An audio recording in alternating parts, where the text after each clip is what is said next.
তোমার সাথে কথা বলার তৃষ্ণা ফুরিয়ে গেছে। হুটহাট আর বুকটা বাড়ি বাড়ি লাগে না। তোমার কণ্ঠ এখন আর কানে বাজে না।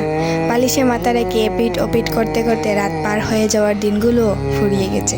পুরনো মেসেজগুলো পড়ে এখন আর নিঃশ্বাস বাড়ি হয়ে আসে না। তোমার সাথে বিদ্ধ হওয়ার যে স্বপ্ন দেখতাম, সেই স্বপ্নের কথা প্রায় ভুলেই গেছি। হঠাৎ যদি মনে পড়ে যায়, সাথে এটাও মনে পড়ে তুমি এখন অন্য কারো। ডায়েরির বাজে লুকিয়ে রাখা তোমার ছবিটায় ধুলো জমে গেছে। এখন আর পুরনো কোনো অ্যালবাম গিয়ে তোমাকে দেখে ঘন্টা কাটিয়ে দেই না।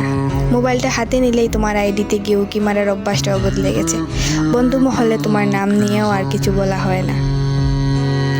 এখন আর কোনো কিছুতেই যায় আসে না। শুধু এটা জানি, তোমার কথা মনে পড়লে আমার অস্বস্তি লাগে। কারণ জানি না, শুধু জানি আমার কষ্ট হয়। জানি একদিন আমিও তোমাকে ভুলে যাব, কিন্তু সেই একদিন কোন দিন আমি জানি না।